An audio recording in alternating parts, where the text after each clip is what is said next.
Lulu is the most important Glukkon in Oddworld Munch's Oddysee, despite likely being the most incompetent Glukkon on the whole of Oddworld. A disgrace to the Magog cartel, he has been ostracised from Glukkon society due to being incredibly lazy. Quite the opposite for a member of his race, he completely lacks the ambition and strive that is natural to most other Glukkons, and that is fundamental to their culture. Lulu really is rather pathetic, because while he wants money, he doesn't have the will to strive for it, and he's too incompetent to do anything about it. He does nothing to get it and is nothing but a lazy bum and a disgrace.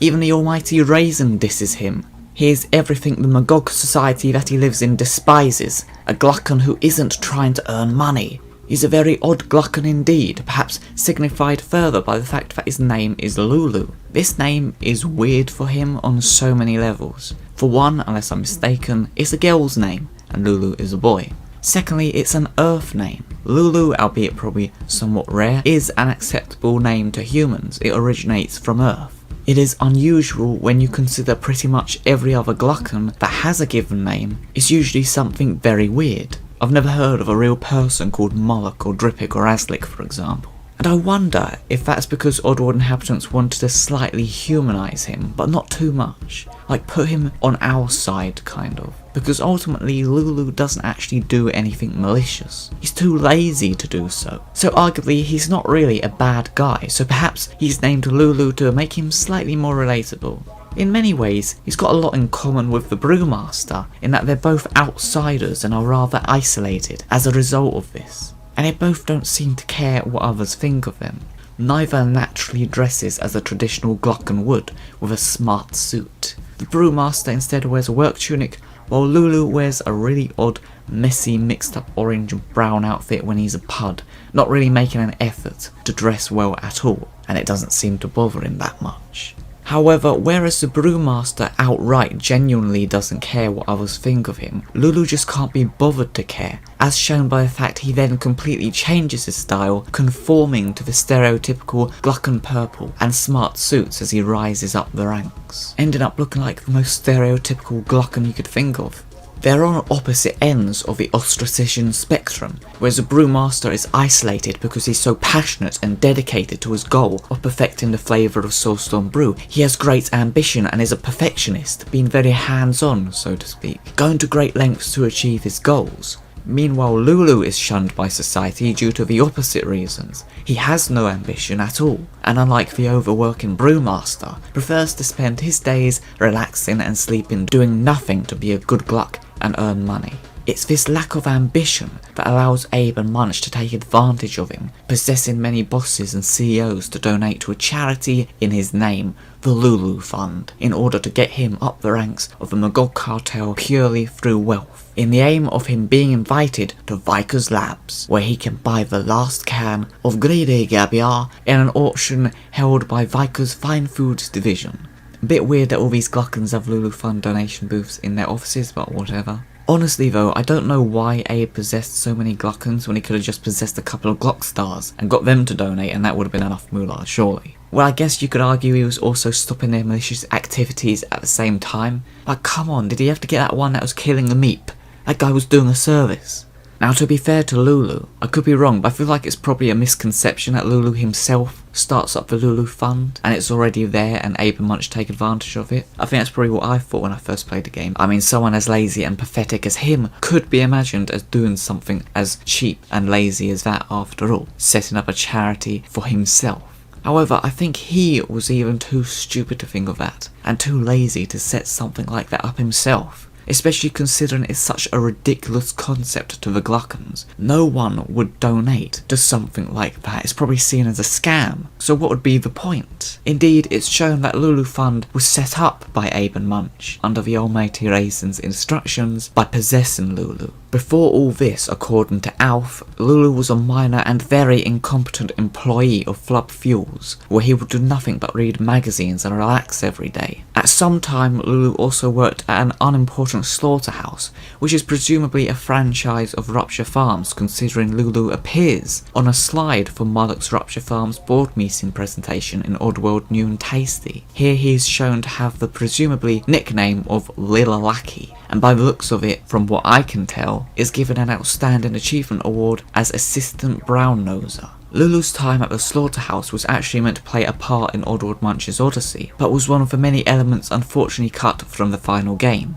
Apparently Lulu's boss, Sask, would order Lulu to slaughter Scraps himself in order to save money. But Abe would have ended up possessing Lulu, who would then instead slaughter the Slig's guard in the slaughterhouse. So many slaughters. This would result in Lulu being promoted by the Magog cartel to the head position of Flubco Fat Fuels facility, as the Slig meat as well as the scrap metal from the Slig pants would have sold, making an impressive profit for the slaughterhouse. In the final game, when Lulu sets up the Lulu Fund, under the influence of course, it's interesting that considering he's a nobody at this point, that this event gets press coverage in the Daily Deception newspaper, and I wonder if in-universe that's due to the whole idea of it being so laughable. Considering this newspaper's tagline is, "All the news that stinks," it makes sense in some ways that they'd have such a pathetic news story on there. To the Glukkons, Lulu Fund must seem like a scam, and well, essentially it is. In our own society, often there are news stories about scams, or that you see like a YouTube video talking about scamming people through a gambling game, or stuff like that. You know, I guess this is sort of the Oddworld equivalent of that.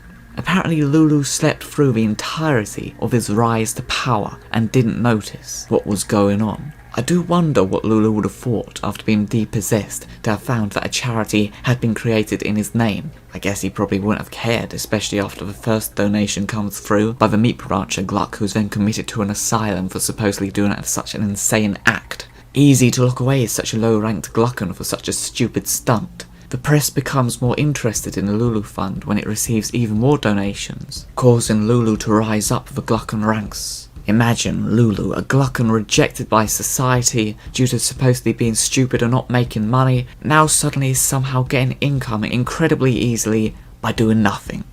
All he did was set up a charity and now he's becoming rich. Now people are starting to be interested in him. How is he doing this? He went from being seen as a fool to being the Glukkon that's now making the rest of them look like fools, the ones who are working hard to get money, when it's apparently unnecessary. Lulu seems like a genius to the Magog cartel now, though they must be somewhat suspicious of what's going on. Lulu becomes immensely popular, becoming a star and earning the title of Glukkon of the Year in Slime magazine. He's an overnight celebrity. It's funny how receiving a load of money changes people's opinion of you so dramatically and so quickly. Everything for Abe and Munch goes to plan, as Lulu becomes one of, if not the wealthiest Glukkon. He gets invited to the auction at Viker's Labs, or I guess we're just inviting the richest members of Magog and Viker's society, as they're the people most likely to spend the most money at the event, of course. The more value of the people who attend the event, the more likelihood the Gabiar is to sell for a high price. Presumably, Lulu just attended to be among the rich and famous to keep up his status, as he claims to hate Gabiar and has no intention to buy it. Again, something that shows how odd of a Glukkon he is. He apparently hates what is generally considered a delicacy. Perhaps this is yet again shown how low class he is, not desiring upper class food. Lulu's importance is shown through his tailored arrival to Viker's Labs 13 in an air blimp, in a cutscene which is a reference to a scene in James Cameron's Titanic, where Leonardo DiCaprio's character Jack declares, "I'm the king of the world." While Lulu is generally considered to be stupid, it's interesting to note that Abe possessing him at the auction is the only time, as far as I recall, where anything has been strong enough and able to resist Abe's possession while under this influence, to the degree that Abe has trouble and is clearly worn out trying to maintain control of Lulu. To represent this further, Lulu's eyes change from their original orange to possessed purple when Abe's in command, which doesn't tend to happen when Abe possesses something. This of course is while he's causing Lulu to bid his newly acquired fortune on the fishy food he hates. It's interesting that Lulu has no will to make money himself, and yet his desire for money is so strong he's powerful enough to kick back Abe's possession attempts to protect his wealth. I do wonder why he's able to do that. I mean, well, out of the universe, it's just for dramatic effect, and it does a pretty good job in my opinion. You know, that scene feels like when an eBay item you really want is ending, and you're the highest bidder, and you're just anxious waiting for it to end to see if you get it, or if some green-wearing guy from Texas jumps in with 5 seconds left to go, with a bigger bid. In the good ending of Munch's Oddysee, Abe forces Lulu to spend his entire fortune on the Gabiar, 3 million moolah, much to the dismay of his now unemployed Slig valet, sending him back to poverty, back to the slums, where he ends up on the streets begging for money, using his Glockstar hat to collect moolah. I do wonder why he threw his suit in the bin though. Like, even if he doesn't have any money, is there any reason why he still can't wear the suit? Like, why did he throw it away? It's clearly in the bin right there. I don't know. He's now apparently in a worse position than he was at the start of the game. He doesn't even have that little room that he's sitting in as a pud. He seems to be homeless and a laughingstock, or laughing glock. And if that couldn't get any worse for him, when the Fuzzles blow up Viker's labs, Lulu is blamed for it. Why? My theory is that much like the meat rancher who got institutionalized, it's easy to pick on a pud, and Lulu makes a good scapegoat. Another theory I just thought of is that the Fuzzles bomb says guess who. Maybe if they found that in the wreckage and got that message working again, people might have thought it was Lulu, after being disgruntled and clearly devastated at having wasted his fortune, taking revenge on the Vikers or something. After all, he did somehow escape, and if I know the Magog cartel, it easily seems possible that they'd put those pieces together and blame it on him, much like how they assume Moloch is responsible for the destruction of Rupture Farms. As I said earlier, Lulu doesn't really do anything bad in Munch's Oddysee, and as a result I always kind of felt sorry for him, because he's just given all this money and then it's just taken away from him. Thinking about it, I don't know why Abe and Munch didn't just possess a Glukkon who was already wealthy, already a Glock star, going to the event in the first place, like the green Glock star who was at the auction, Tex. I think it would have been better for Lulu had he not experienced being one of the richest Glukkons, the star of Magog society, only to then lose it all overnight and be even poorer than he was before. According to rumours, Lulu has since been earning very little money by appearing in security firm advertisements, where he plays a loser who doesn't hire said security firm and ends up getting robbed of a valuable item he is carrying around, very stupidly.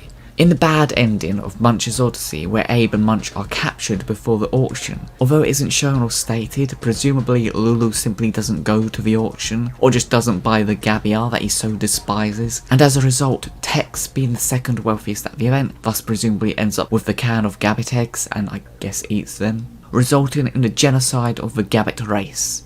Lulu goes on to keep his wealth and live in lazy luxury for the rest of his life, it can be presumed.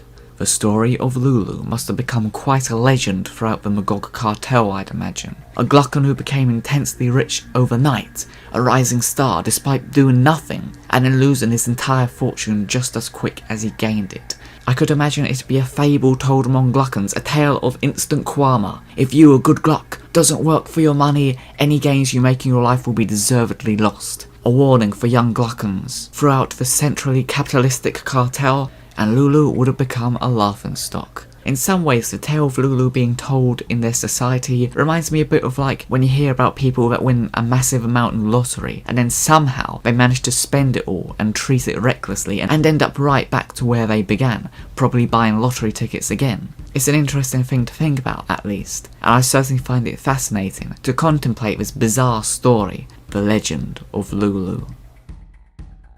Hello, follow me.